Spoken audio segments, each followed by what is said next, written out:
What's up, it's Jan back at it again with another nerdy bookish video. This is gonna be my June TBR.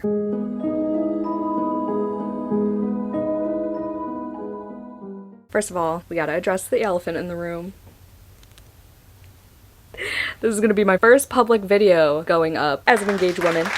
Thank you to everyone who commented, messaged me, all the things. More details coming soon. I did say pretty much all of this in my May cramming vlog, but that is my first vlog going up and this is going up first. Hopefully in a couple days. But it's currently May 28th, so we're still staying on track with being timely for these TBR videos, so yay me. But yeah, June. I have 12 books in this little stack here, and then we're gonna do an Immortal Vampirec Vessel jar pick, which is my Patreon TBR jar, if you didn't know. This is my third jar because it broke less than a month ago. And then I ordered another one, arrived shattered as well, so that was depressing. I tried ordering it somewhere else and then they ran out of stock. Finally have him back, looking as sassy as ever. Usually I start my TBRs with my own book club pick, which is called Full Moon Book Club. If you didn't know, it's 4 years old at this point. It is 4 years old at this point, as of May.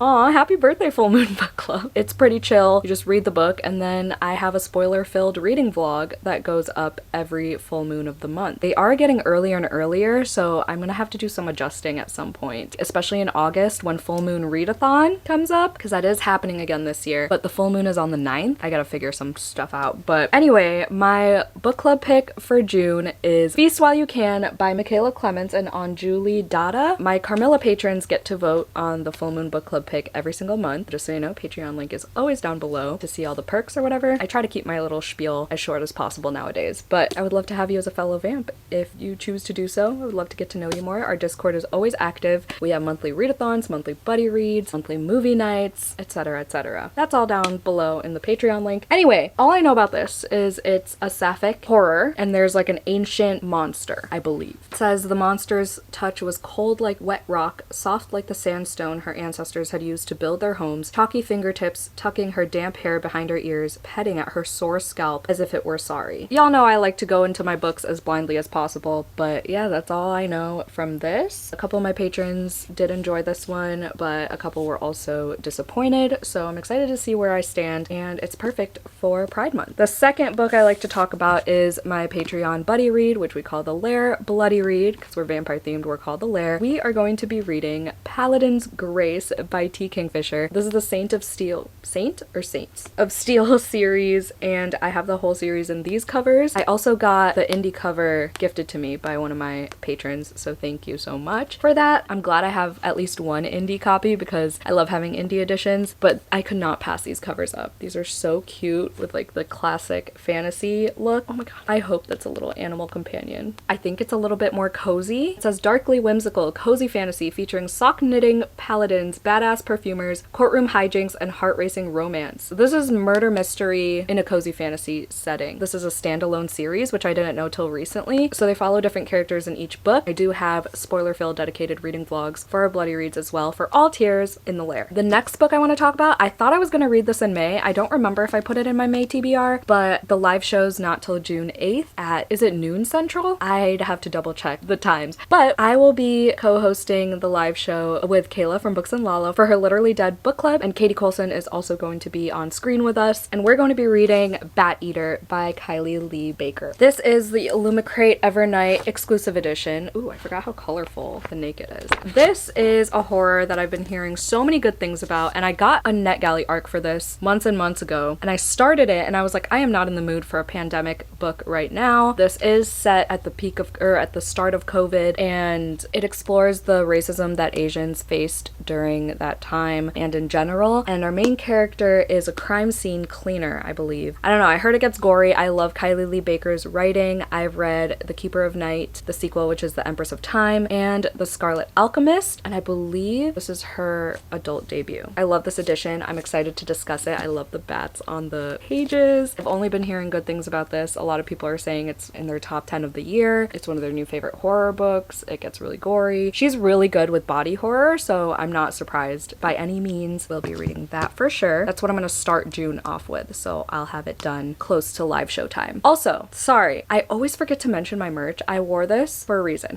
This is my The Internet is Freaking Wild design. I do have a merch store, and I did just drop 2 new designs yesterday at the time that I'm filming this, so May 27th. I just dropped them. One says live, laugh, leave to read a book, and then the other says I have big plans, and surrounding it are like little bookish graphics and girls reading books and stuff like that. I think they're pretty cute. I tried to make the prices as low as possible. I will be releasing at least 2 more designs for Full Moon Readathon, so probably like in July. Shipments go out every 2 weeks, but it is like rolling shipment. Like there's no deadline per se, but let's say you order after the first 2 weeks, since it's launch day, you will have to wait 2 weeks for it to get shipped, if that makes sense. Regardless, you can order at any time or don't order at all. No pressure whatsoever. Anyway, moving on. Let's go with this because I'm really excited for this little fantasy right here. This just came out yesterday. Oh, I should probably talk about the one that isn't released yet before I forget. But this is Behoved by M. Stevenson. I found this from a Goodreads or Amazon suggestion or something. It was just like one of those books that you might like type of situation. I haven't heard about it from Instagram or YouTube or anything until its release day yesterday. Then it was all over my Bookstagram. First of all, love the cover. I love the little split thing they got going on. I love the color scheme. I love like the spring and the winter. This is very Elsa vibes right here from Frozen. I think I pre-ordered it actually. Yeah, because I got it in the mail like a couple days ago. But ooh, T. Kingfisher blurbed it. It's a slow burn fantasy. This is what got me, okay? A duty-bound noblewoman with a chronic illness, a prince who would rather be in a library than on a throne, and a magical ride through a world of cozy enchantment. A bookish dude and a chronic illness girly, let me have it. So I don't want to wait any longer to read this. I will be reading this in June. People are already loving it and I'm getting FOMO. Oh,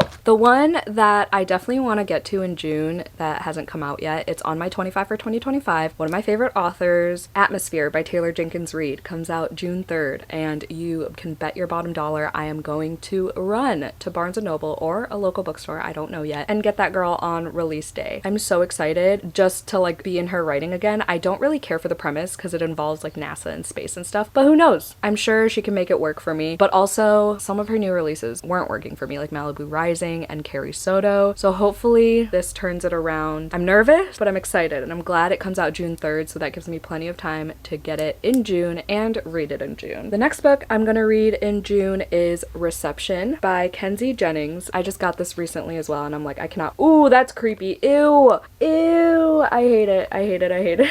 Oh, there's a little death moth on the back. All I know about this is it's a cannibal book, and y'all know I love cannibalism in horror books. It just works for me like 9 times out of 10. Tender as a Flesh was like the one cannibal book that I'm like, nah, because of all the side plots that went into it, but the cannibalism itself was alright. I thought it was gonna get more unhinged. Anyway, we're not talking about that. We're talking about this. I heard about this book a long time ago. I feel like Jordaline maybe mentioned it. I can't remember, but I can't find it anywhere. Like I can't find it at a library anywhere around me, so I finally just bought it. I like how the cover looks like a magazine, kind of like it says volume 1 issue 1. I believe there's like a wedding or something. Our main character is the bridesmaid in her little sister's wedding at an isolated resort in the middle of hill country. The groom's cannibalistic family adds them to the post-wedding menu.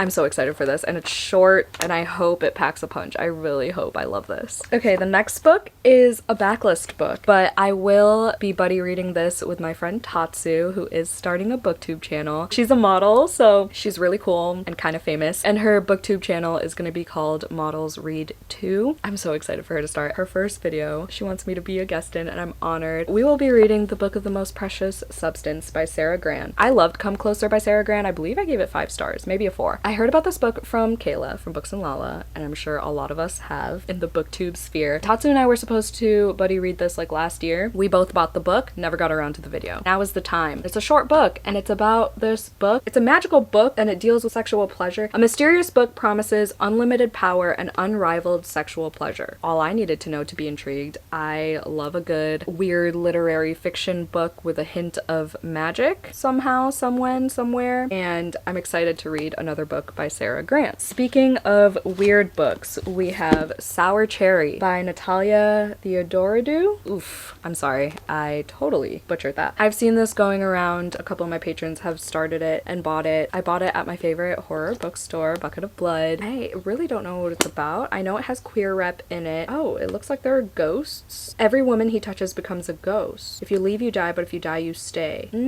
That's interesting. Confronts age-old systems of gender and power, long-held excuses made for bad men, and the complicated reasons we stay captive to the monsters we love. Oh no. I feel like this is gonna be triggering for me because I feel like it's gonna explore some toxic relationships, but we'll see. I thought this was more weirdly formatted, but it's not. It has like these. I don't know what that means. Hopefully I like this. I love the cover. It's so odd. Next we have The Beloved, The Night and the Moth by Rachel Gillig. First of all, this is very heavy. It has stark white pages, which I am not a fan of. It feels like a picture book type of paper, but this is the Barnes & Noble exclusive edition and it's gorgeous. Okay, can't complain, but it is really heavy. Anyway, listen, I did not like One Dark Window. I gave it 2 stars. Do I still want to read the sequel? Yes, because I heard it follows a different couple and I heard it's better than the first one, so I'm gonna give that a shot. It is on Kindle Unlimited, so I'm going to read that eventually. But I've also heard really good things about this and I couldn't pass up this cover. I have high hopes for this. This is a gothic romantasy, a gothic mist-cloaked tale of a young prophetess.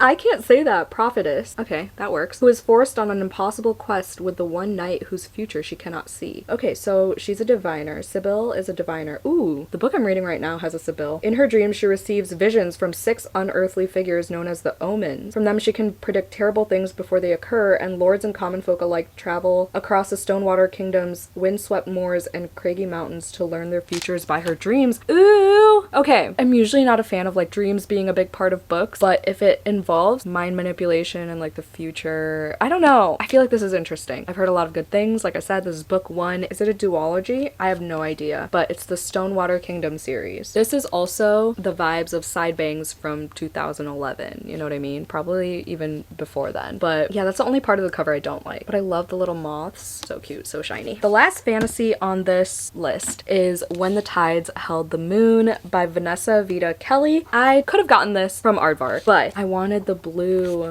I wanted the blue in the illustrations. There's blue. I don't know, I thought it was so cute, and the end pages. I don't know what it is about books that have the titles going vertically like this, but it's just a different vibe. All I know about this is that it's an immigration story at its like core, but it's a male-male romance between this dude who helps with, is it a fair or something? Coney Island Playground, and he helps transport this merman to the exhibit or whatever, and then they fall in love. He falls in love with the merman. I'm so excited. So many people have said how romantic this is and how good the writing is and everything. I believe this is a debut and it's such a gorgeous book. I love it. And I have the ALC from Libro FM too. Oh my god, the illustrations. I'm so excited for this. I really hope it makes me cry. I feel like that's exactly what I need when I'm in the perfect mood for it. Then we have 2 lit fics. We have, of course, Mr. Frederick Bachman's newest book, My Friends. I also want to try to squeeze in Beartown this month for a specific video, but that's only if I have time. I definitely want to get to My Friends though. My local Barnes & Noble is having a book club discussion for this, but it's on June 4th. Could I finish this in 4 days while also reading Bat Eater? I don't know. But regardless, I've heard good things about this. I know it has art involved in the plot, if there is even a plot. A lot of his books, if not all his books, are character driven, so I'm very much expecting a lot of mundanities and just getting to know these characters. I believe it's a group of friends.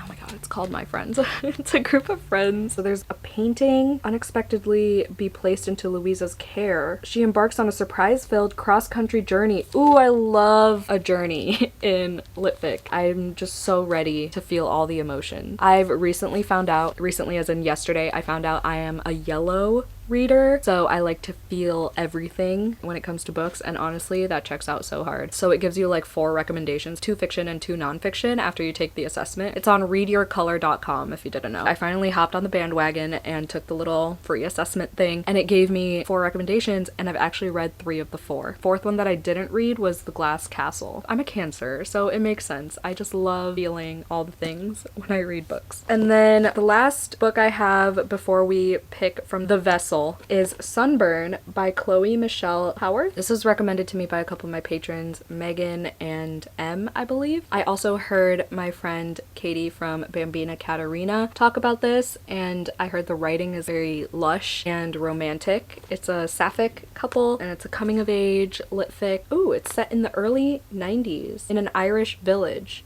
I am looking forward to reading more of these types of books. I have a lot of lit fic on my 25 for 2025, so hopefully this will kickstart that mood for me because I do want to start knocking off more books from that list. All right, let's see what this guy has in store for us. I am still in the process of reading the first two picks that I pulled, which are The Sword of Kaigen and The Dead Cattail Assassins. I'm working on it, I promise, but let's pick a third one. I'm scared. The Bone Maker. Oh my god, Colleen also chose The Sword of Kaigen. The Bone Maker. What is this? Oh, by Sarah Beth Durst. That's the author of The Spell Shop, which I read. Oh no, it's an epic fantasy. It's 478 pages. Help! What do you mean, Colleen? What do you mean?